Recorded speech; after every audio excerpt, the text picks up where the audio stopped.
Can you reverse diabetes? I mean, really, really reverse diabetes? Some say it's not even possible. Others say, yeah, it's possible, but your way sure doesn't do that with you preaching to restrict carbohydrates.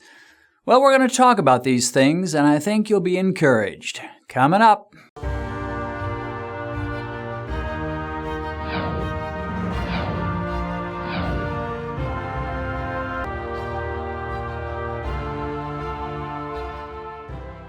One of the regular complaints I get in the comments from time to time is from folks who tell me that the carb restriction that I preach doesn't really reverse diabetes. Some say it politely, others throw in a curse word or two and call me a moron or worse. But their idea seems to be this: by cutting the carbs way down, you're just avoiding the issue. You're not really healing anything or reversing anything. You're simply not making it possible for your body to overreact to carbs because you eat so few carbs. So in this program, I thought I'd answer this charge and, if not settle the question completely, at least give you a little food for thought. A low-carb food, that is. So, is carbohydrate restriction a means of reversing diabetes? Personally, I think it is, but I guess it depends on what you have in mind. Let me give you an example. Let's suppose that throughout your 20s you have an average A1C of 5.2. 5.2, pretty decent A1C. And then as you go through your 30s, your A1C drifts upward a bit, but still not too much of a problem. Let's say it drifts up to, 5.8. So that's technically pre-diabetic, but not too bad. All right, so in your 40s, it drifts up some more. And now, throughout the decade of your 40s, your average A1C is 6.3. Not a very good 3, but you get the point. So the doctor's a little concerned, tells you better watch yourself a little bit, lay a little bit low on the candy and the sweets. You're pre-diabetic. So you've been drifting up somewhat, but in your 50s, it suddenly shoots way up there, and now you're 55 or so, and you've got a 9.0 A1C. So you can see how it's gone up, and then shot up pretty high from 5.2 to 5.8, 6.3, 9.0. It's going steadily higher and higher, and if something doesn't change, it's already terrible, but it's going to get worse still. But suddenly, you get on YouTube or you start reading some books and you find out about cutting those carbs. And so you decide to go on a keto diet. You're at 9.0, and in 3 months' time, you're down to 6.5. You've made tremendous progress. And then in another 3 months, you're down to 5.2, the average A1C you had back when you were in your 20s. Now, what would you call this if not reversing diabetes? I mean, the trajectory of your blood sugar was increasing exponentially the older you got. And suddenly you reach a peak which is dangerously high, and in 6 months' time, you brought it down to where it was when you're in your 20s. Is that not reversing diabetes? Now, some of these critics would say this: okay, you've cut the carbs, you've got your blood sugar in a normal range, but you haven't really reversed diabetes, because if you ever ate normally, you'd get big spikes and your blood sugar would soon be at a diabetic range once again. Well, there may be some truth to that, but it's not entirely true. I admit I can still get a major blood sugar spike by eating potatoes and rice and bagels and drinking fruit juice and sodas. And some would say until you can eat all these things, plus ice cream, cherry pie, and Little Debbie's, and your blood sugar stay low, you haven't really healed or reversed your diabetes at all. You're just avoiding it.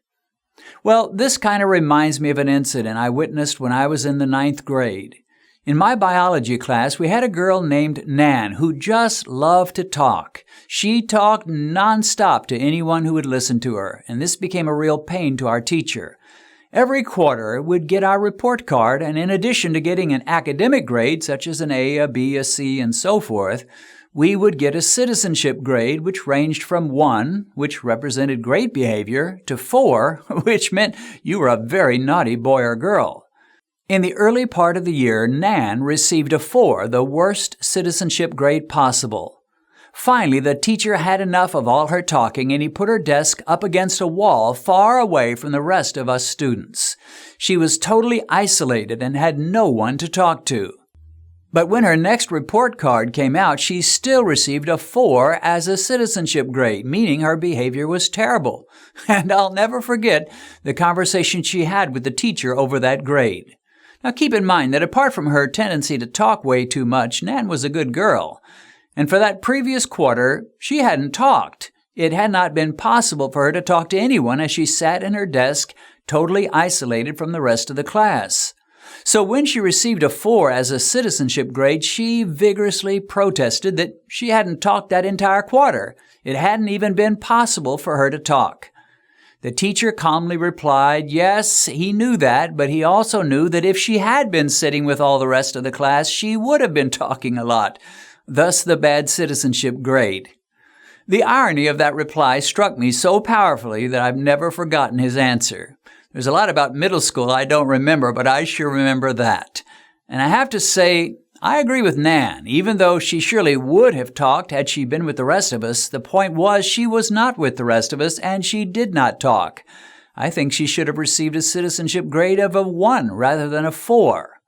And in some ways, I admit carbohydrate restriction works that way. By limiting our carbs, we make it essentially impossible to have high blood sugar. It is a rule of nature that without carbs, blood sugar cannot rise very high, as long as we have a pancreas that works, even if it doesn't always work perfectly.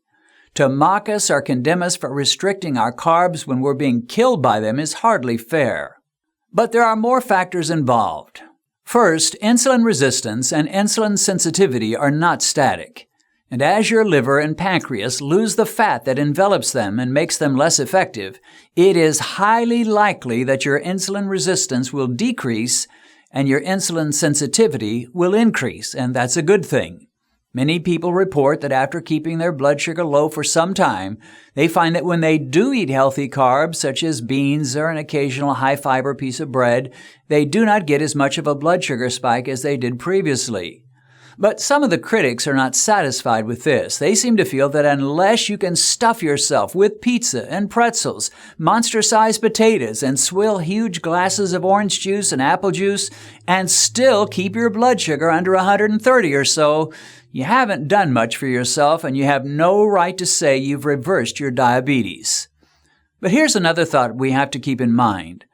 The reason people become diabetics is because in America today, and in most nations around the world, we are eating a totally unnatural diet, and we're eating far more carbohydrates than natural, normal, or healthy for us. Our world is overdosing on carbohydrates, and diabetes, high blood pressure, and obesity are the result. In fact, that is so important. I need to say that again. Our world is overdosing on carbohydrates. A diet of carbs, and more carbs, a diet of white bread products, constant sweets, 5 servings of fruit every day, fruit juices, sodas, sweet pastries, pretzels, huge mounds of rice. This is what got us in this trouble in the first place. And then you're going to tell me that once I get my blood sugar under control by cutting way back on these things, I'm not really healed. I haven't really reversed my diabetes until I can go right back to that nasty, sad, pathetic, miserable, unhealthy, unnatural, ungodly diet that got me in the trouble in the first place. Well, my friend, that is just wrong, wrong, wrong. I've used this illustration before, but let me expand on it a little bit here. Suppose I have the terrible habit of hitting myself on the head with a ball-peen hammer 20 minutes every day. I've been doing this for some time, and now I have bruises all over my head. I have terrible piercing headaches constantly, and I feel dizzy most of the time. Now suppose I go on YouTube and I see someone advocating healing for my condition by hammer restriction. He dares to tell me that I should stop hitting myself on the head at all, and assures me that if I do this, it won't take too long before my head feels better, and my symptoms start to reverse themselves. I believe him, and I immediately stop hammering on my head. And sure enough, within 3 months' time, I feel normal again. My bruises have healed, my headaches are gone, and the dizziness has cleared up. I tell people I have reversed my SHS, sore head syndrome. But then someone comes along and tells me I haven't reversed sore head syndrome at all. I won't really reverse it until I'm able to go back to hitting myself on my head 20 minutes every day and not have any problems.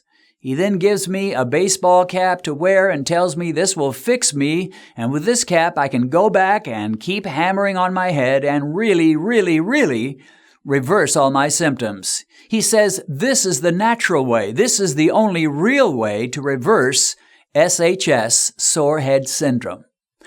Well, I think you get the point. Most people who end up diabetic have overeaten, they're overweight, and worst of all, they've overeaten all kinds of carbs which our ancestors knew nothing about. Did Abraham Lincoln ever drink a soda or eat a big bowl of frosted sugar flakes for breakfast or stuff himself with moon pies and candy bars? And while it's true that people have been eating potatoes and rice for a long time, most of our ancestors ate them in much smaller quantities than we do today. People like to bring up the fact that in previous generations, the Chinese and Japanese ate rice and never got diabetes. Now that's true, but in those days, people simply didn't eat much of anything. They had very small portions. Those ancient Chinese and Japanese had small amounts of rice and nearly all of them were skinny. But the way we eat today, the huge plates of food that restaurants bring us these days, there simply has to be some carbohydrate restriction. And if by abusing my body in my early years, that means I'll have to forsake potatoes, rice, and pasta in my latter years, along with ice cream, apple pie, Pepsis, donuts, pretzels, and all the other high-carb foods, I really don't mind. It's a small price to pay for my health. Let me end with one more illustration. When I fly to Africa, those flights sometimes last for 15 hours. During that time, my plane is usually flying at an altitude of about 6 miles. I'm way above the earth in a machine that weighs around 90 tons. This should not be. That plane should be dropping like a rock and we should all be killed. But it doesn't happen because of the scientific principle called the law of lift. As long as those jet engines keep the plane moving forward, the air coursing over the curved wings of the plane provides lift and holds the plane in the air about 6 miles above the ground until we reach our destination. The law of gravity says that plane should be dropping, but it doesn't happen. During those long hours of the flight, I'm not scared. I'm not constantly fearful that I'm going to die. My biggest danger is dying from boredom. I'm eating meals, sipping coffee, reading the Bible, watching movies, and trying to while away the hours until we reach Africa. So here's a question. Has the pilot found a way to exterminate gravity? Has gravity been somehow destroyed by our flight? Not at all. Gravity is still every bit as real as it ever was. But as long as those engines keep doing their thing and the wings keep doing their thing, gravity is suspended for us. It still exists, but it cannot hurt us. Now, if all the engines fail, guess what? We'd soon find that gravity was lurking around all along, and that would be the end of us. But that's never happened, and I don't waste a lot of time worrying that it will happen. When I board a plane, I expect that the engines will work, the law of lift will do its thing, and I trust I'll arrive safely in Nigeria or Kenya or Tanzania or wherever I'm going. Now, in a sense, that's how diabetes is. If we can keep our diet low carb and throw in some intermittent fasting, skip several breakfasts a week, eat our dinners no later than around 6 p.m., and focus upon low carb vegetables, meat, and healthy fats, diabetes is rendered impotent. Maybe it hasn't exactly gone away, but it's no longer a danger to you. After all, the negative effects of diabetes stem from two things: high blood sugar and high insulin levels. By restricting carbs, you're doing what? You're making sure your blood sugar stays low and your insulin levels will stay low as well. When a doctor tests a person to see if they're diabetic, he'll give them an A1C test or a series of glucose tests to determine one thing: how much sugar is in their blood. If there's a little sugar, he'll say to them, "You're fine." If there's a lot of sugar in the blood, he'll tell them that they are diabetic and in danger of serious complications. Now, if you don't want to call carbohydrate restriction reversing diabetes, so be it. You could call it crushing diabetes, beating diabetes, avoiding diabetes, or whatever other name you want to put on it. Sometimes I have this fantasy about my own funeral. I imagine that I'll live to be 101 and live a long, healthy life, finally dying peacefully of old age. At my funeral, the preacher will say Dennis was blessed in that he was attacked by diabetes when he was only in his 40s, but he managed to reverse his diabetes and he lived to a ripe old age. And then in this fantasy, I can imagine one of these angry critics rising up from his seat there at my funeral, shouting with a red face, "Point of correction! Point of correction! Dennis did not reverse his diabetes. He just cut his carbs and put it on hold for 55 years. Well, maybe that's what I've done, but I'm satisfied. When my mom was my age, she was already having serious circulation problems in her legs. She had numerous operations and stents put in her legs, but in the end, she had both of those legs amputated. Her last 15 years were not quality years. As for me, so far, by the grace of God, I'm doing fine. No eye problems, no neuropathy, no leg pain, no circulation problems, no sexual problems, no kidney problems, and my blood sugar is at a level where no doctor, after giving me an A1C test, would call me diabetic. God is good, and I thank Him for teaching me to cut those carbs.